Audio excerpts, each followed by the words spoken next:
Hello and welcome to the 50-cent tour of Wednesday, September 4th, 2013. Please find a seat on the Liberty Bus and we will begin our tour of today's news. See what's going on. This is from a website called Canna Uzi Blogspot. U.S. versus Syria, where does truth lie? And there are a lot of photos here, and there's a lot of information. Some of it feels a little too intense or didactic to me, but there's a lot of really good information here, and really just helps distill exactly what it is that we are looking at with this issue with Syria. And I think I mentioned this because Benjamin Fulford wrote this in his blog yesterday. Is the United States going to go to war with Syria over a natural gas pipeline? And I think it was Fulford who wrote that the issue with Syria is that Qatar wants to pump its oil through Syria into Europe, and Russia doesn't want that because, natural gas. Russia doesn't want that because they currently supply Europe with natural gas. It all comes down to money, doesn't it? And usually that's where it is. It boils down to money. And the lion's share of the money, well, of course, I suppose the lion's share goes to the oil companies and the natural gas companies, but a huge amount goes to the military-industrial complex, who make money no matter who wins. U.S. government has bombed a different country roughly every 3 years since 1963. Wow. Gotta keep feeding that beast, I guess. Not really. Can we just let it die, please? Let's just let it quietly go off in a corner somewhere and die and be replaced by new energy technologies, new agricultural technologies, new health technologies that are divorced from the established pharmaceutical industrial complex, the PIC, and let's move in a different direction. My goodness! But John Rappaport wrote a blog that is very similar to the IntelliHub article, at least on the same topic, and John Rappaport takes a little bit more philosophical look. He, in his blog today, likens the American government and the American military-industrial complex to Michael Corleone of Godfather fame, who always says that he wants to change things and stop the gang wars, the mafia wars, the family wars, but he always has some reason to attack.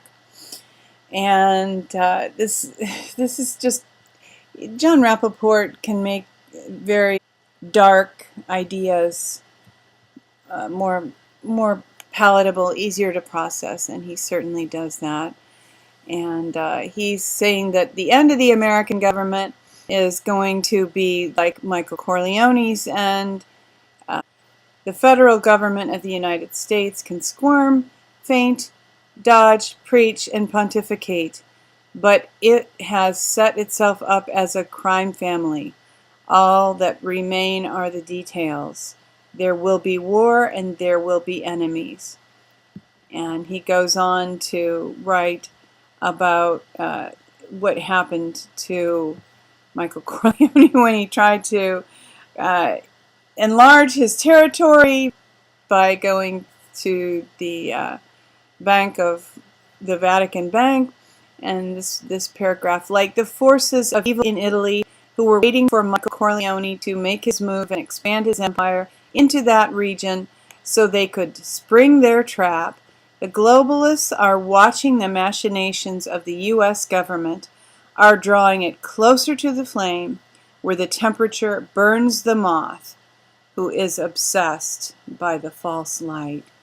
So I'm certainly praying, as I'm guessing that most of you are, that things change and we wake up before we do fly so close to that light that we get burned. And it's certainly looking as if the military is getting the idea. Here's a Veterans Today article, Obama's War on Syria, Dissent in the Ranks. And this has been in the news and other quarters too. Here's another article that was on Nasara News, Military Revolt Against Obama's Attack on Syria. And this is actually, I think, an original to InfoWars. It's written by Paul Joseph Watson, but it has these tremendous photographs of military people holding papers up in front of their faces and stating that they are not willing to fight in Syria. This sign says, "I didn't join the army to fight for Al-Qaeda in the Syrian civil war." So it's not only the people of the United States who are opposing any kind of war in Syria. It's the military as well. So I think that we need to make a lot of noise about this. Everybody needs to share their thoughts and opinions, and we need to express ourselves as Americans.